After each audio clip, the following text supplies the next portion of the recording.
Welcome to Project Die Hard Mission Monday Update. My name is Sue Roscoff, and I am an ambassador here with Project Die Hard. And we are here, you know it. We're here every Monday night at 6:30 p.m. Central because there's a lot going on all the time here with Project Die Hard. And you want to be up to date and know what's going on, so that's why you're here.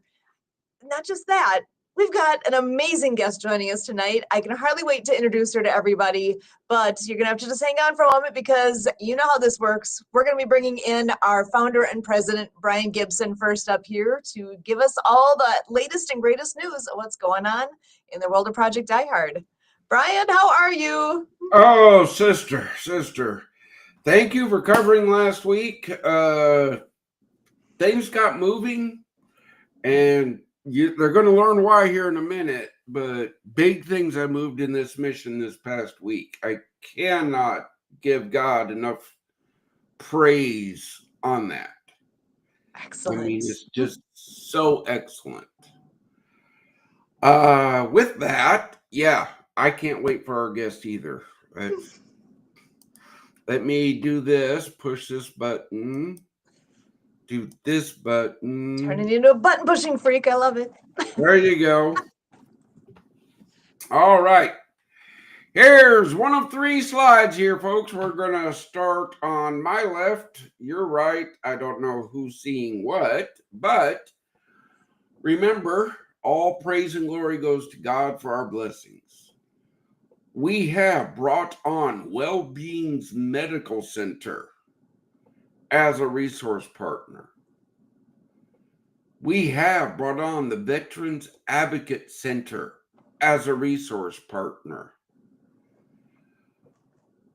The team is outstanding.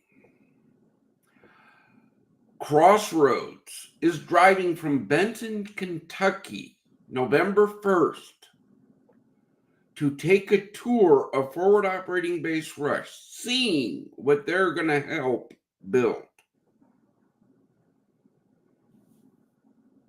Wow, right? We have 3 more donation cans that need to be placed for the Die Hard 1 build. We have a t-shirt supplier we still need. And we're getting close to kick off the veteran build team. I have to do a big shout out to Black Diamond Harley Davidson there in Marion for their help in this build. And of course, On the Mark TV, where November 1st, I go up to 750 million.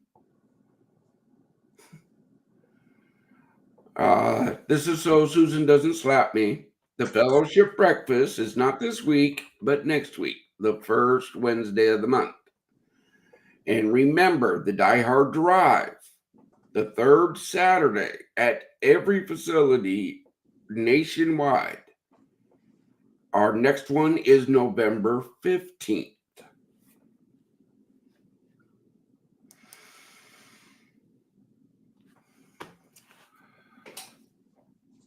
Put it up. On the Mark TV is going to patron the Die Hard channel. So we need content. The first content we are seeking are ministry partners. The first day we're going to form up here is PDH Salvation Sunday. So it's already put out to our current members. We need more.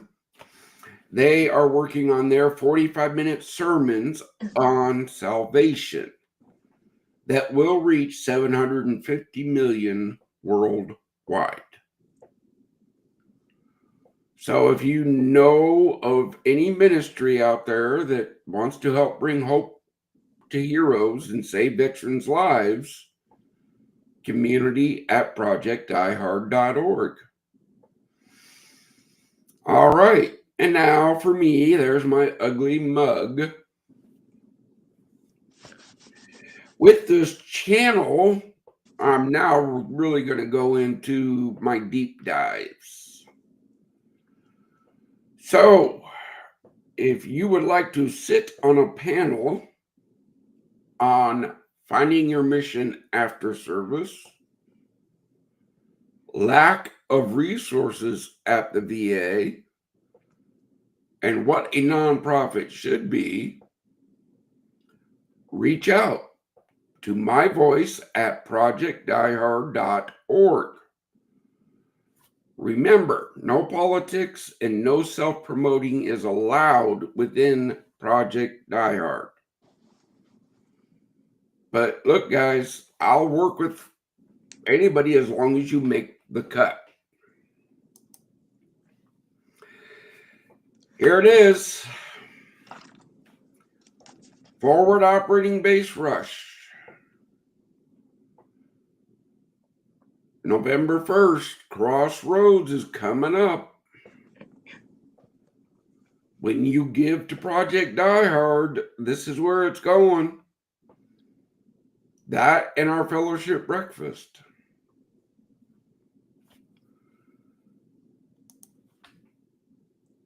Told you, 3 slides. A lot packed into those 3 slides. There's a lot coming up. There's a lot going on. All the new partners getting in place. I love it. Teamwork, right? Makes the dream work. What have I always said? If we all work together, imagine what we could do. Incredible. Well, speaking of incredible, you've been communicating with my sister here.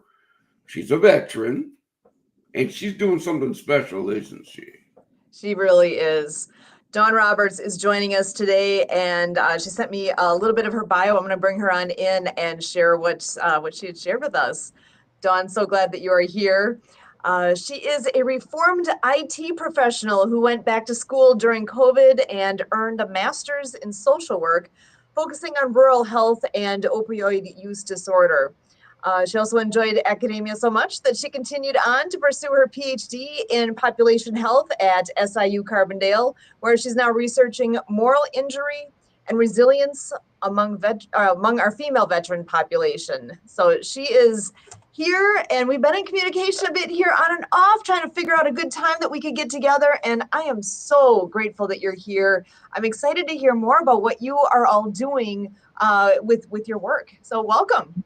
Thank you so much. I really appreciate this opportunity. I mean, the work you all are doing is amazing, and I'm excited that the first location is going to be in McCanda, which is right in my right next door to me, basically. Meant to be.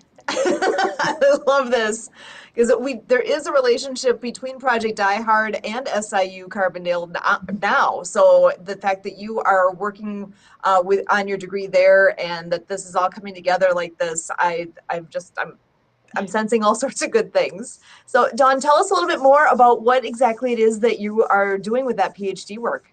So when I worked with when I lived in Arizona for a number of years, many years, and I lived in Prescott, which has a huge VA, and I was working in IT there. And one of the things I saw was that there weren't training skills for veterans and learning how to just do basic computer training and skills like that. So when I was there, through my IT work, I was able to create a very basic computer training course out there. And then, that was years ago. That was in like 2013. And then I left, I had life, I moved on. And then I came back home to Carbondale. And so when I was looking at the PhD program, I was thinking about going into, doing more with opioid use disorder. The professor in the population health, public health department, Dr. Justin McDaniel, who at the time was the chair, works with veteran populations. And so I thought, oh, well, I could just, continue that interest and keep doing work with veteran populations in opioid use disorder. And as I started taking classes and learning more, I heard this idea called moral injury. And as soon as I read the definition and looked into it more, I realized that was what I wanted to do. I had been in my social work program, I had on my own, because I can't get away from IT, even though I'm trying to. I discovered, there's a lot of learning how to do interviewing skills with for therapy, and so I created an AI avatar to help students learn interviewing skills. So the avatar would be the client. So the character I created was a male veteran with PTSD. And this is all before AI became very, popular. And so at the time, before it was even out there, I was trying to create like branching narratives and gamify it so that it would work, but it wasn't working real well. And then as soon as the AI started becoming more consumer oriented, I was like, oh, I can plug this in, this works. So I created this avatar. I did some pre and post tests with social work students and a social work professor, and was really enjoying that. But then the technology took off, and I was like, I'd have to be in a whole different program to pursue this. So that's when I decided to focus on moral injury and veterans and get away from the training part. And so I took it to some friends of mine who are all veterans, and I just did sort of this basic, curiosity survey of my own, nothing formal, nothing through school.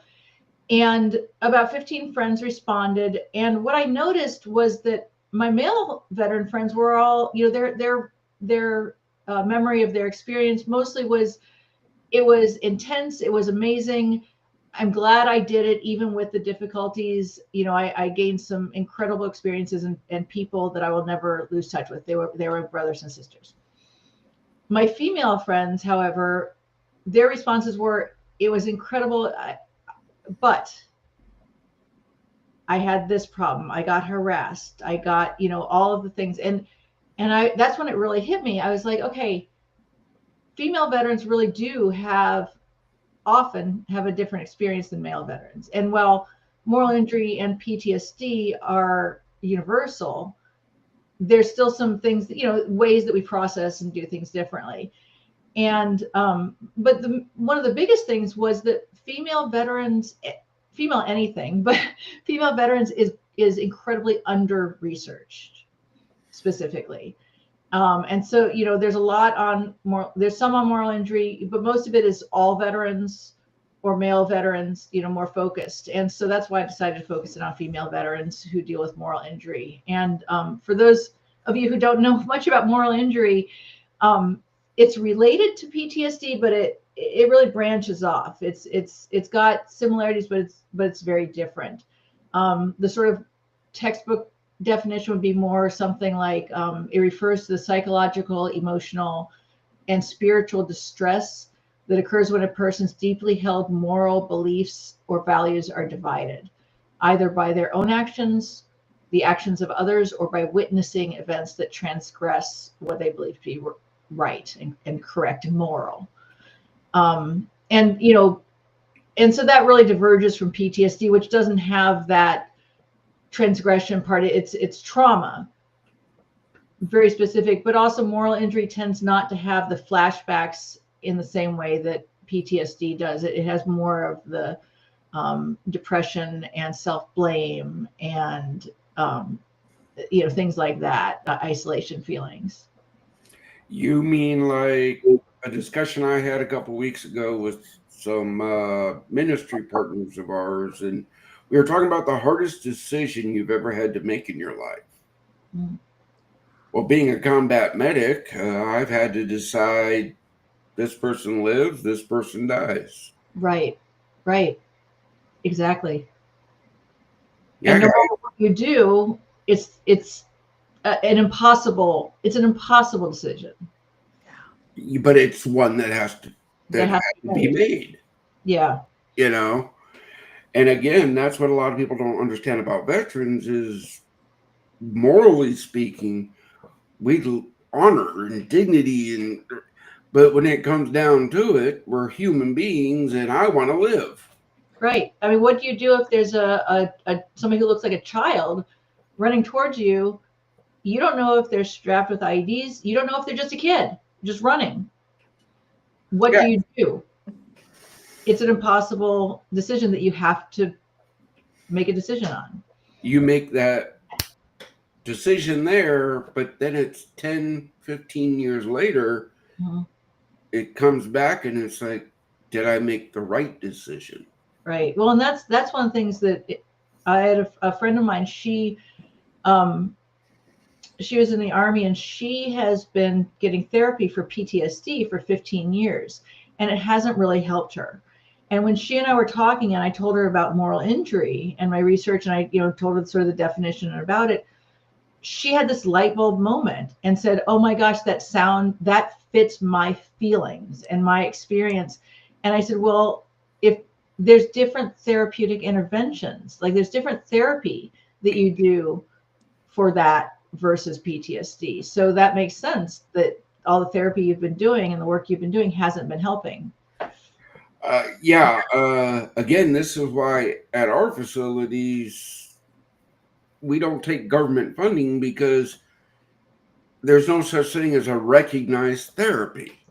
Right. There's nothing. Yes, Sue, you're going to holler at me again, but I'm going to use the adage I've used since day one. If a brother or sister comes to me and says, "Hey, doc, I think underwater basket weaving will let me sleep better at night," my only task is, how do we do it safely? Yep. Right. What helps you make sense for you? Yeah. Yeah. I'm sorry for the interruption, but our podcasts are like questions, answers. We dive deep into No things. worries. Well, that's kind of what I'm hoping that my research helps is creating those, sort of overarching therapeutic interventions, helps with that. And so this is one of the bigger problems too, is that because it's not in the DSM like PTSD is, they can't be billed for it. And therefore it can't really be, you can't write down this person has this. And then, this is what we're treating for, because then, it doesn't exist in the world of insurance companies, which is kind of ridiculous. Again, that's a whole nother ball game here, folks. The things veterans have to deal with. Mm-hmm. So much Okay. paperwork, bureaucracy. Yeah. I'm going to revert back to your AI. Yeah. We're going to have to talk because I want that to be available to people who want to learn how to talk to veterans with issues. Right. That makes sense. In general, yeah. Yeah. I like that. He's a fascinating character. Again, we'll talk later on that, but Yeah.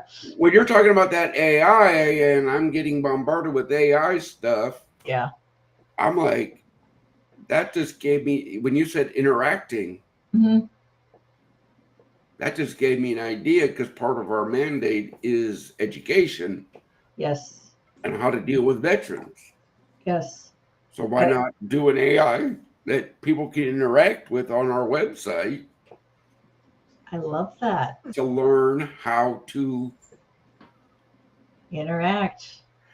Well, yeah, because to me, the loaded question, especially Veterans Day is coming up here, right? Mm-hmm.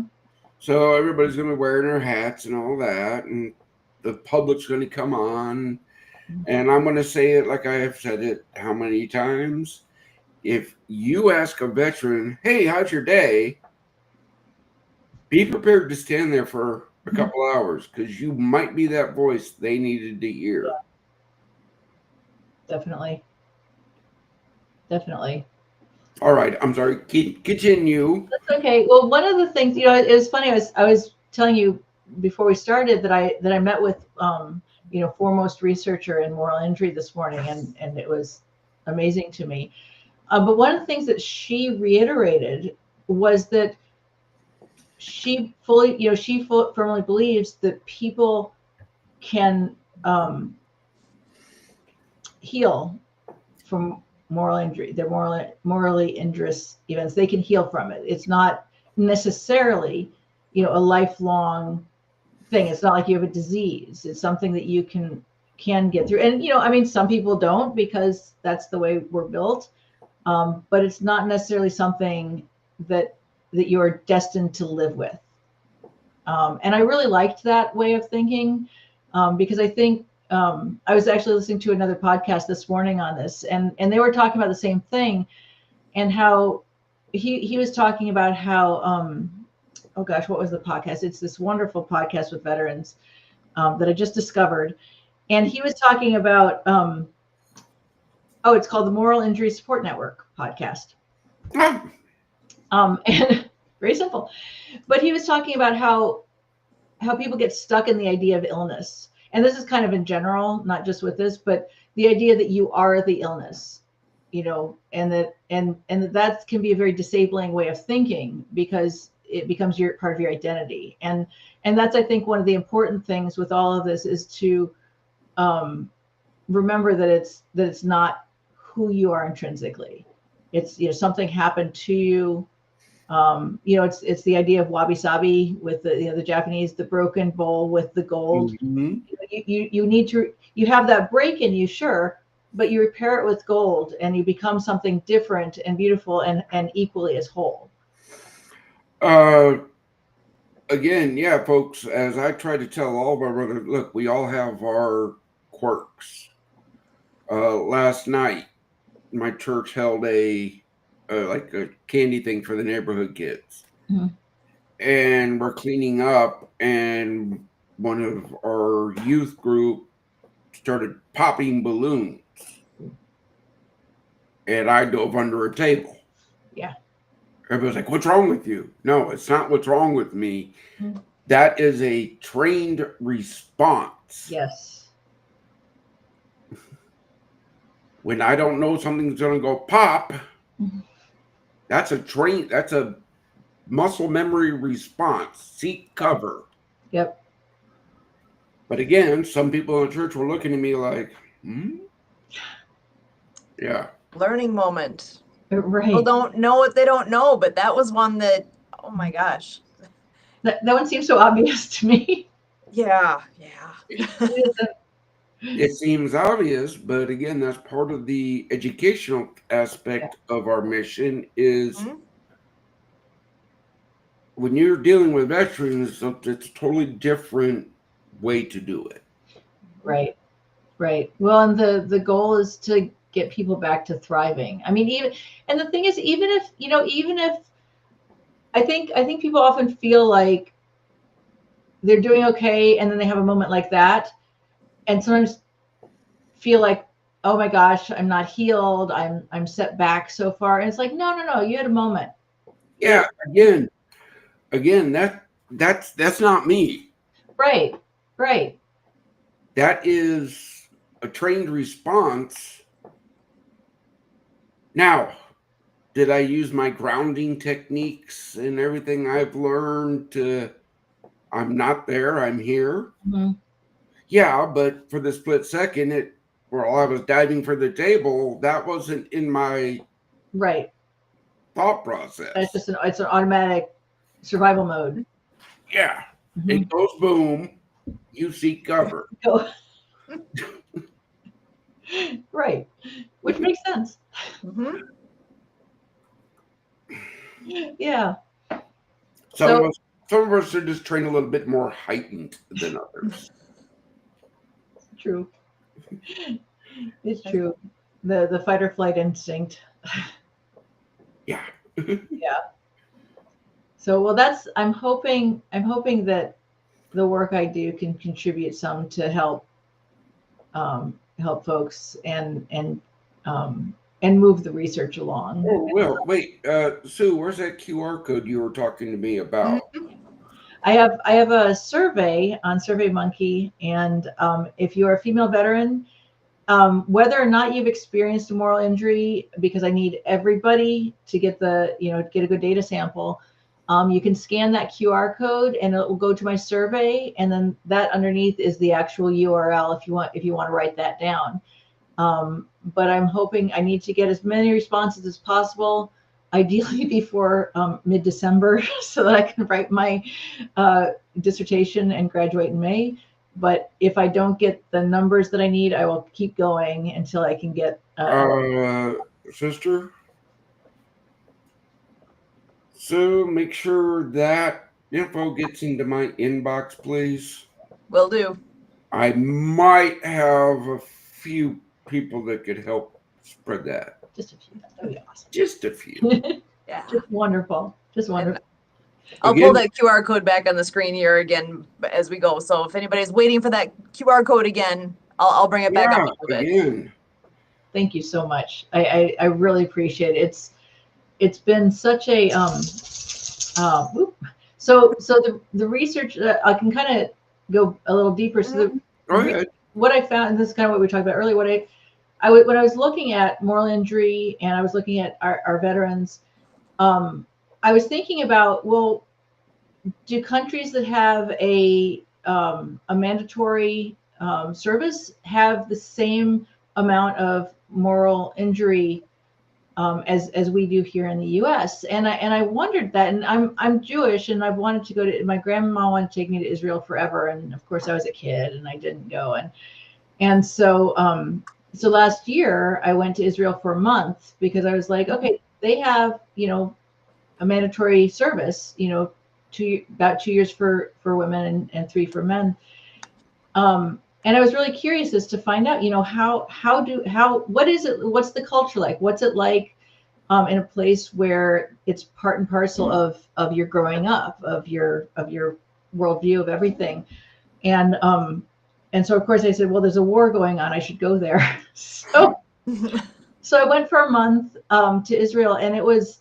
I wish my grandparents were still alive. I wish I could have talked with them about it because it was just absolutely phenomenal.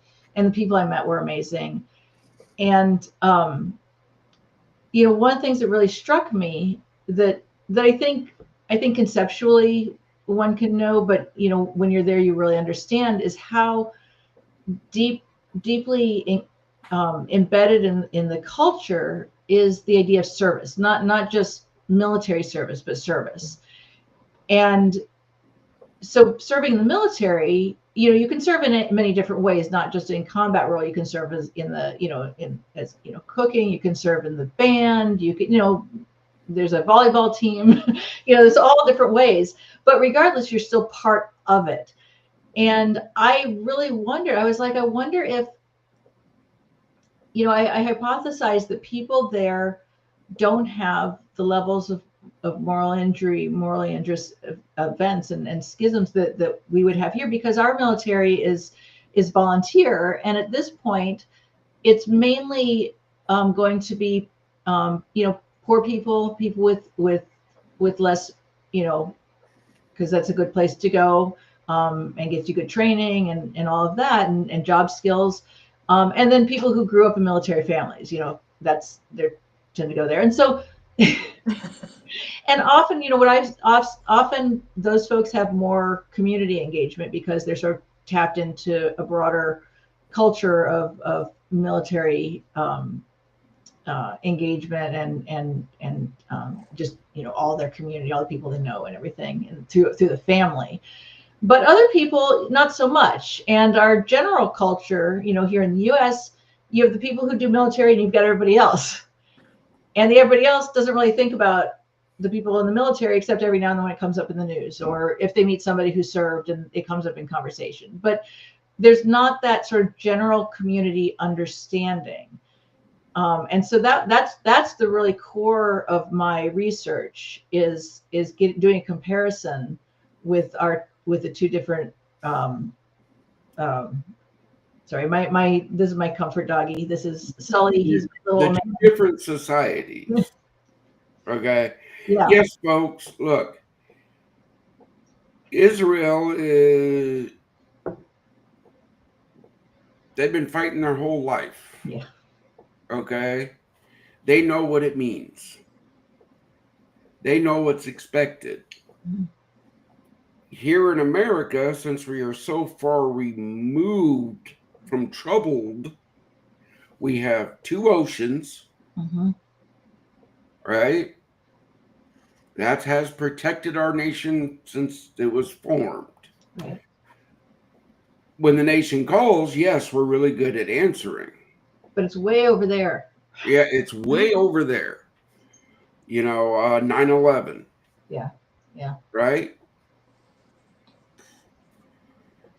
Yeah. you know, I had buddies that were on recruiting that are like, dude, I got lines out my door. I'm like, okay, I'm packing to go over.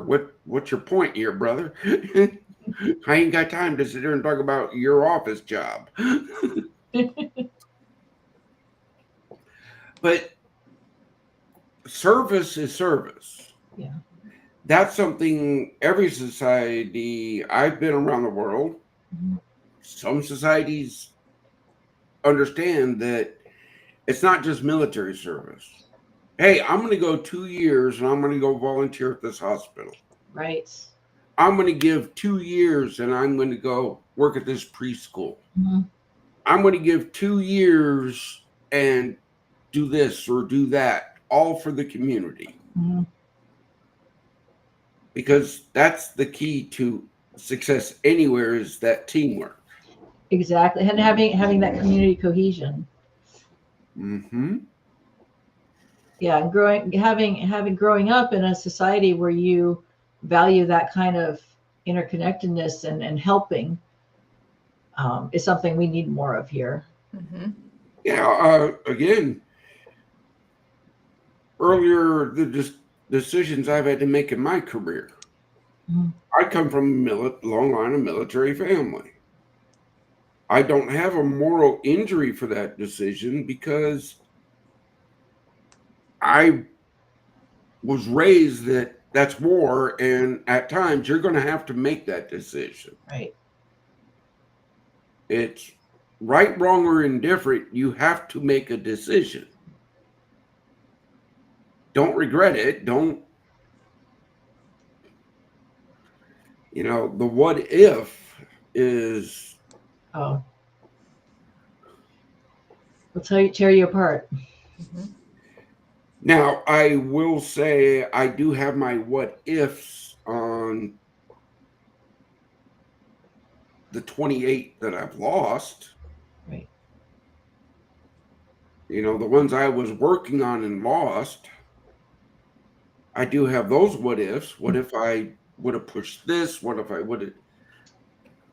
Mhm. But that just still doesn't define me. I have ups and downs on those. Right. All depends on the time of the year, you know. Sue, ask questions of our guests because we could sit here and I was going to actually ask because I know you're doing more than just working on your PhD right now. You've got other things that are keeping you busy. I wonder if you want to touch on that a little bit They too. are. Yeah. So I grew up mostly in Carbondale, moved around a bit, but it's home. You know, I lived here for my high school years, so it's the formative years. And in 2018, I'd been working for IBM as a project manager in Columbia, Missouri, and I got laid off, thank goodness. And I went and traveled. I had a truck camper. I had a camper, pop-up camper on the back of my Tacoma, and I just went and traveled around for 6 months and lived in my camper, and it was glorious. And I would love to do that again. But my mom turned, I think, 82, and I decided it was time to come home. And so I came home to Carbondale in 2018. And, you know, I've kind of kept up with Carbondale goings on over the years. And when I moved back, you know, I started going to city council meetings because that's what a good, you know, I felt like that's what a good citizen does. And so I went and participated in my civic duty. And you know, I just started realizing more and more that if I wanted my town to thrive, because it's, you know, struggling. I mean, Carbondale's half the population it was when I grew up here, because we lost so many with the university, you know, students, and then the staff and faculty with that, and then the, you know, restaurants with that, and all of that. So when the city council election happened, this started happening, I decided to throw my hat in. And so I ran for city council and I won in April. I got one of 3 seats, and I have to brag for myself a little bit that I got the most votes. So I feel very honored, honestly, by that people trust me to make decisions for our town. So it's been wonderful. I mean, even with the difficult things and the controversies and all the things that come up, I have absolutely loved being on our city council. I love being in a position where I can hear people and people can come to me and I can try to figure things out for them. It's kind of funny because when I was thinking about going to get my master's degree, I thought, okay, what do I enjoy about my IT work? And I said, well, I like the troubleshooting and the figuring out and the helping people, and with IT, it was really nice because you help people and you go in and you fix something and like, oh my gosh, you just saved my day. I'm like, yes. So, it's very instant gratification. And so when I decided to go to social work, I was looking at my options of different things I could study. And I said, well, what fits those parameters, helping people, troubleshooting. And I said, okay, well, social work seems like a good fit. And then same with my PhD, and then same with the city council. So it's been wonderful. I do love it when people reach out with a problem and that I don't know if I can help, I don't know if I can resolve it, but being able to feel like I can at least try and get to the people that could help. Okay. So we have a Carbondale City Council member sitting in our studio, right? Mhm. Sister, do you understand that forward operating base rush has to run 24 hours a day, 7 days a week, 365 days a year? Mm-hmm. And that I cannot count on volunteers to cover those shifts. Yes, definitely. So I am bringing employment to the area. Yes. Well, to McCandon. No. I'm on the other side of 51. I'm not down in the hippie village. Okay. There is a great coffee ice cream shop there, though. Oh yeah, love it. But I'm bringing employment. Yeah. Our mission supplier, well, not even our mission supplier, our facility suppliers are very important that I find them locally. Wonderful. Yes. Because that saves expenses on transportation. It does.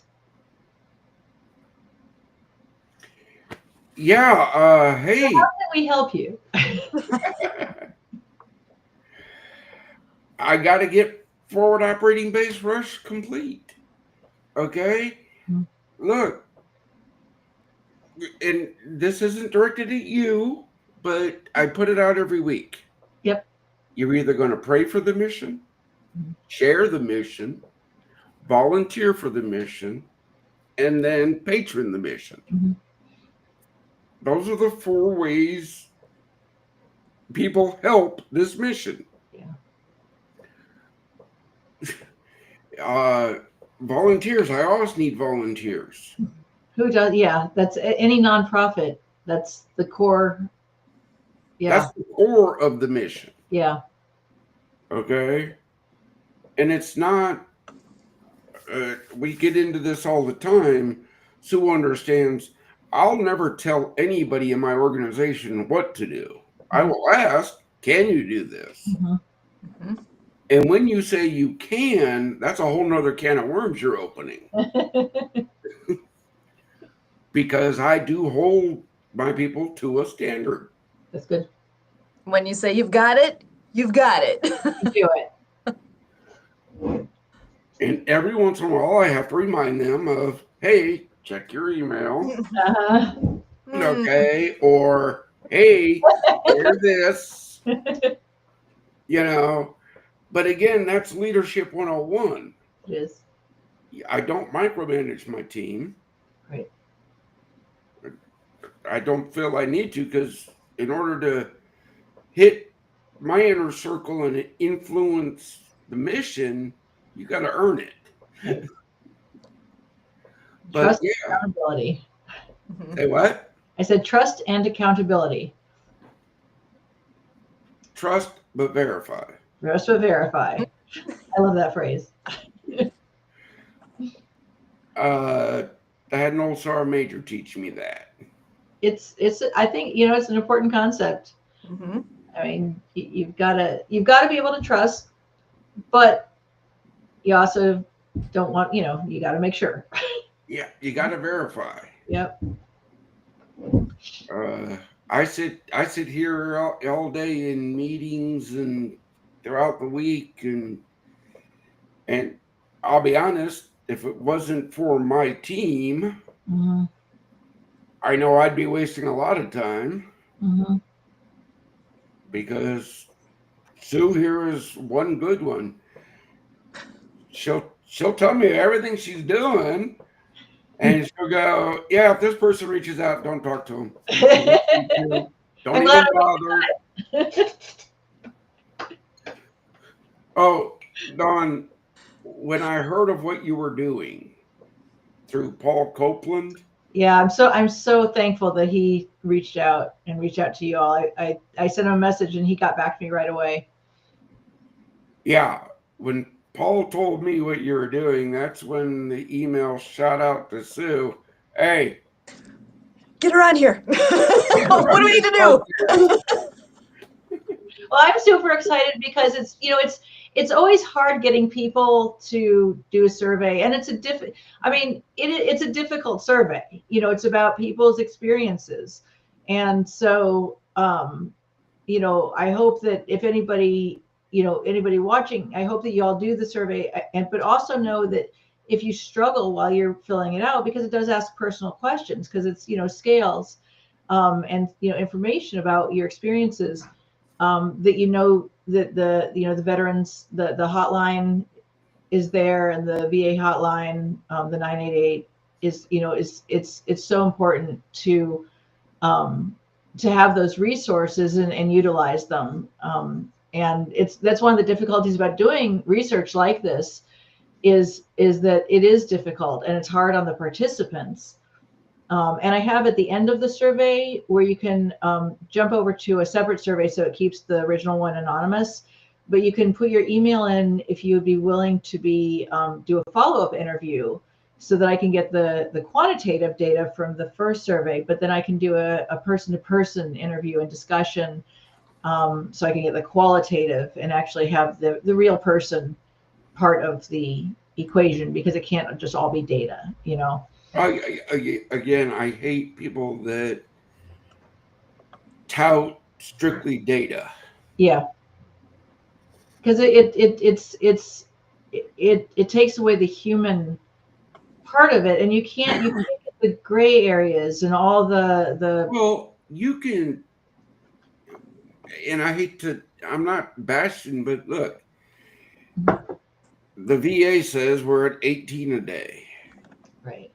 The marketing number is 22. I know personally we're at about 43. Right. And that's just through my circle. Mm-hmm. So what's the real number on veteran suicide? Yeah, We'll never know. we'll never know. But all I know is one Is is too too many. Mm-hmm. Okay. That's something that I got to get people to understand is, look, everything Project Die Hard does, I want to help as many as I can, but as long as I save one, everything we do is worthwhile. Yeah, yeah. Well, that's, in Judaism, one life is a universe, and that's, it really is that, kind of importance, is recognizing that in each other and ourselves and in ourselves. Oh, again, with the Torah, look, I want And with the Torah. I want a rabbi to reach out because I do want a Jewish ministry partner. We have the Chabad here. Our Rabbi Mendel is wonderful, and I will get you in touch with him, because if he can't, I'm sure he can help in some way. Oh, it's not, look, he's God's gonna help anyway. The creator's gonna help anyway. Okay. Mine is this, because I like to gather rabbis, priests, preachers, Mhm. all of them, and go, okay, answer me this. Because I'm just a sinner saved by grace. But Luke 3:11 says that if I have two coats, I'm supposed to give one. If I have food, I'm supposed to give it. I was gonna say that's gonna be with all those people in there. That's gonna be one long conversation, and a hearty one. Mhm. Worthwhile. Worthwhile. Yeah, Don, I don't do anything half. I can tell. Nope. So it's fun. You know what you're gonna get with Brian because he puts his cards on the table. You know where you're going. You know what's happening, and that's what Project Diehard. The mission's clear, and it's just a matter of the pieces falling together to make it go where it needs to be. It takes the community to raise a organization. Yeah, it really does. It takes a village to raise a child. It's a Yeah, village. Exactly. it does, folks. Look, I'm going to show my Generation X age here, folks. You start singing Conjunction Junction. No, I'm just going to say, growing up, I could be 2 blocks over, do something, and by the time I got home, my dad would know about it. Not getting away with anything, honey. That was a village raising a That child, was indeed. okay? Looking out for your fellow man. Right. Yeah. Yeah. And we have too much of that's not my problem. Blinders.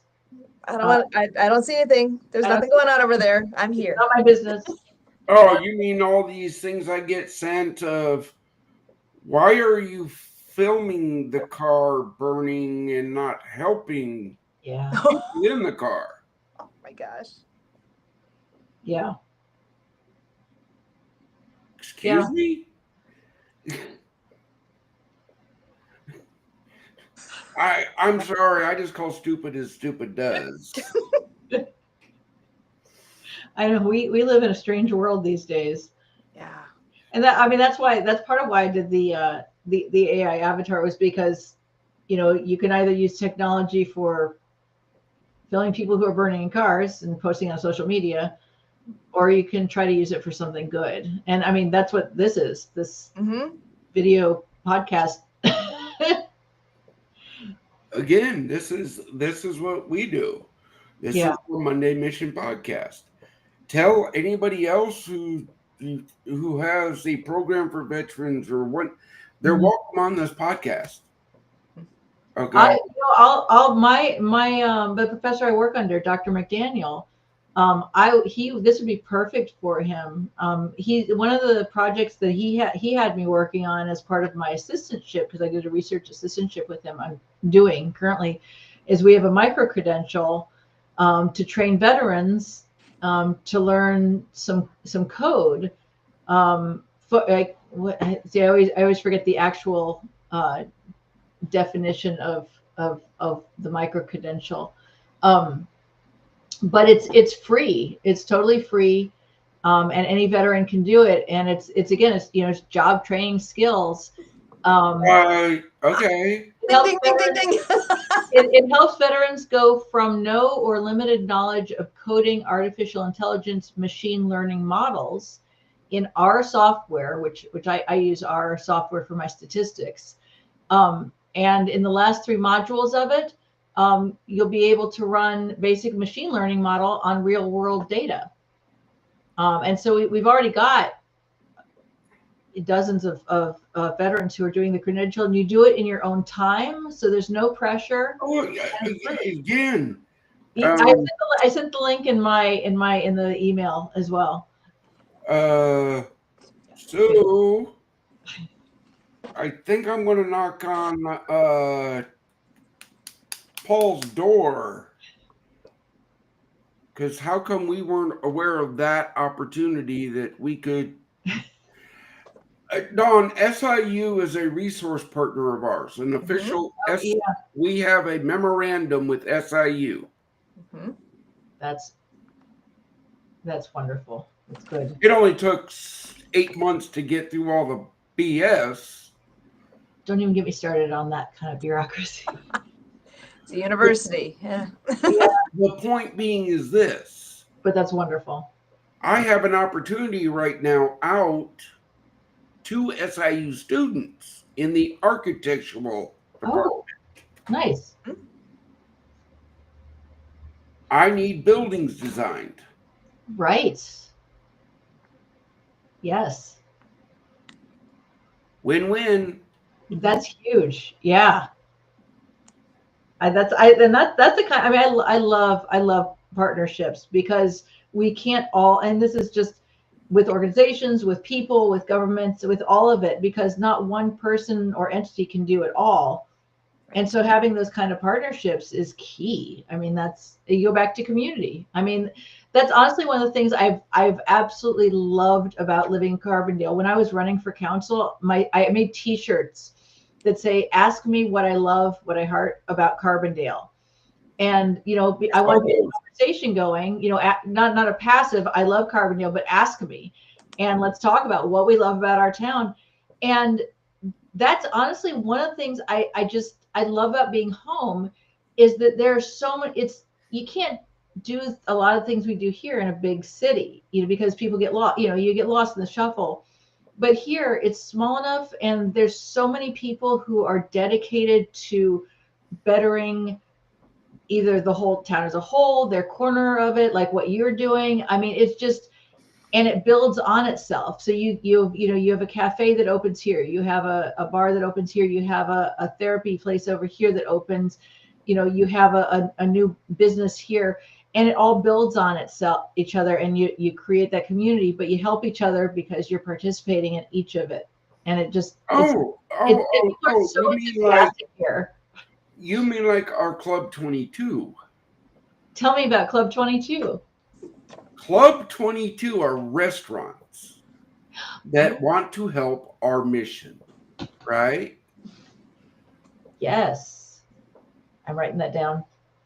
We put them on our website and we tell everybody on the 22nd of every month, go dine in fellowship with these people.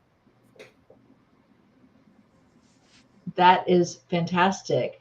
And then we ask, it's not mandatory, but we do ask, hey, if somebody mentions Die Hard, give a little back to the mission. Yep. I know they're because I know that I've seen not for this, but for other, like the terrier, Carbondale Terriers or something. I see, I'll get an email from one of the restaurants I frequent that says, if you mention it, we'll give, 15% or, whatever back. So I think that's fantastic. That's a great way to community participation. Mhm. Oh, they get this cool little logo they put in their store saying, hey, I'm a member of Club 22. So that tells everybody they're helping veterans. That's wonderful. And then people ask, what is that? Yeah. That is fantastic. Oh, yeah, sister. Believe me, a lot of people go, well, you don't know what you're doing. Oh, yes, I do. Yes. You've got I mean, this is the way you do it. This is the way you do it. This is the way you build community. This is the way you build an organization. This is the way you keep going forward. Yes, but I got to remind everybody again. So, you ready for the 3 rules? Let's do it. 3 rules, folks. These are my rules. You don't break them, you ain't got a problem out of me. Rule number 1, God will never leave this mission. Don't ask. Rule number 2, we will never use the suffering of veterans for profit. Not going to happen here. When a veteran's ready to tell their story, I will give them every opportunity to do so. And 3rd rule, no drugs or alcohol allowed in this mission. Well, I don't have a problem. Yeah, you don't, but the person you're rooming with might. So scripture tells me, do not lead my brother into temptation. So the only way I know how to do that, being the stupid medic that I am, is just outlaw it on our properties and in our mission. Well, and too often it becomes the focal point instead of the healing. It's easy to turn to. Yeah, again, I'm opinionated. Nah, I couldn't tell. I'm focused. I will help those who help us. Yeah. Mm-hmm. But you, as before the show we discussed, yeah, I don't care if you send $100,000 to the mission. Mhm. I will never know what you give because your dollar bill doesn't influence my care of my brothers and sisters.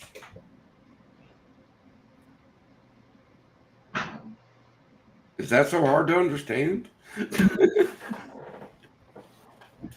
Oh, wait, Sue, I think this past week some others have caught on, haven't they? Sue, do your magic. Pull up our website. Coming right up.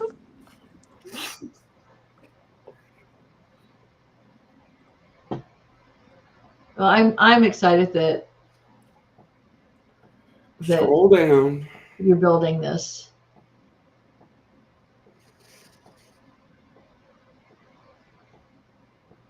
Oh, look, SQ. Look at that. Yay.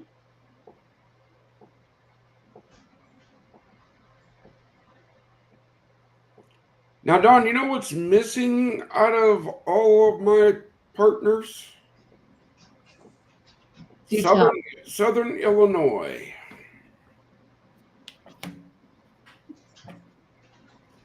Which part? All of it? All of it.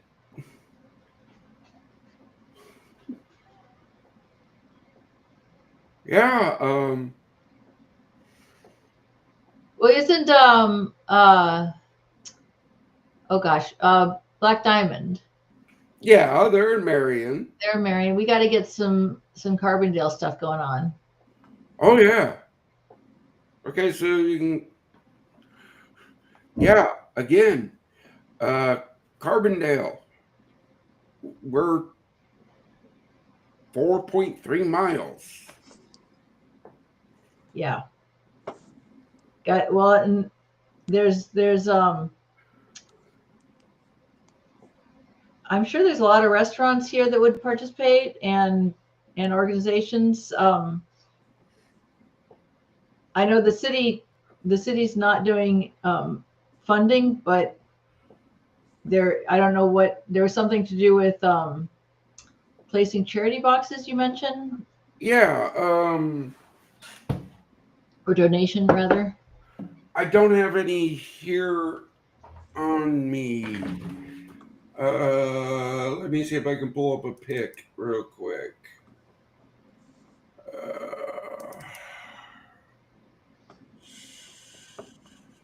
Yeah. Get over here. Share.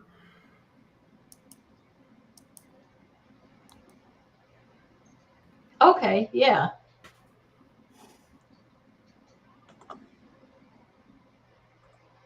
That's the box. Right on.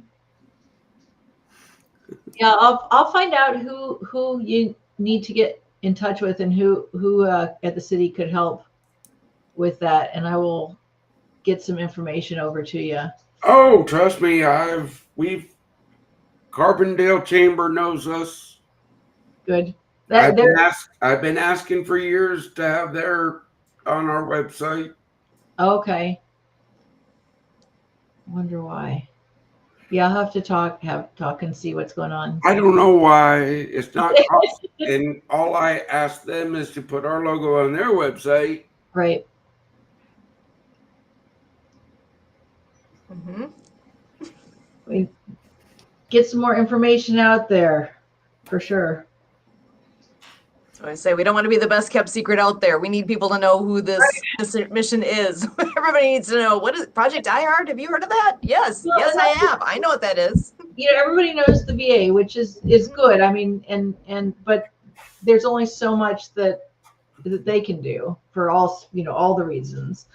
But having, we've got such a lack of help for veterans out there.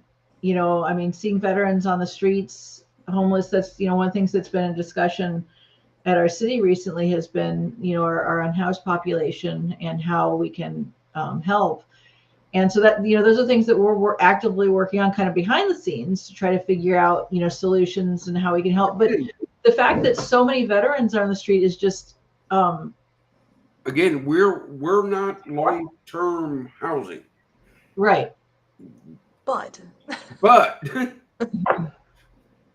they can get up to a year as in residence. But our facility is going to be there for veterans, whether they want to come sit by the pond. Yeah. Come take a class away from, because Paul asked, how come my veterans do half a semester then leave? Because they're more mature than the average student. It's a completely different environment. Yeah. I want to give them an environment where they're with their brothers and sisters learning. Mm-hmm. Learning, workforce training, all of that is so necessary. And we don't have it. We really don't. Yeah, exactly. You saw the website, right? It's happening. You saw the website, right? But I mean, in general, this is why this kind of thing is needed, is because of the lack of. Again, folks, the Lord is blessed with the team.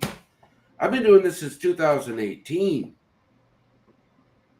We have the land, we have the plan. Well, it's not our plan, it's God's plan. We have the team built. Now it's just raising the buildings and building the place. The easy part, it's the little things, right? Yeah, little things. Like keeping the lights on. Keeping the lights on, keeping the heat on. Yeah. All right, Sue, it's that time. It is that time. We, at the end of our show each week, we end with each of us sharing a word of hope for our veterans. Real quick before I switch to that, I am going to bring this back up one more time so that if anybody wanted to quickly scan this QR code and get back to taking the survey, this is the link for it. If you want to just type it in, if you want to go ahead and scan the code and be able to take the survey, now's your chance real quickly. I'll leave it up for about 20 more seconds. And this is your chance. Go ahead and participate with what Dawn has going on and make a difference. Well, and hey, folks, this is why I ask you to share this podcast every week. Because things like this come up in it. This is a very important thing for our sisters out there. So share it out. Excellent. And if you have any questions after the fact, feel free to reach out. My name right here, Susan at projectdiehard.org. Really easy to reach me that way. Susan at projectdiehard.org. But again, to share a word of hope for veterans, Dawn, can I go ahead and hand that over to you first? Sure. I guess I think some, in my research on moral injury and sort of everything that's going on with people who have that break, I just want to remind you that you are not alone. Your strength matters and is still there in you. Your story has a purpose. You're valued, seen, and not forgotten. Amazing. Thank you, Dawn, so much for being here with us tonight. Thank you so much. Really appreciate you. This has been a pleasure. And Brian, passing it your way. Dawn, don't run. We're going to finish this up and then we'll. All right, brothers and sisters, you know the deal. If you quit, that means you failed. Don't quit. If you're going to fall forward. And no matter how low you get, just look up, because there is the answer. Look up and say, I'm here. Use me. That's all you got to do, man. That's all you got to do. Until next week, stay tuned and remember, pray, share, volunteer, and patron. Awesome. Thank you, Brian. This is Project Die Hard Mission Monday update.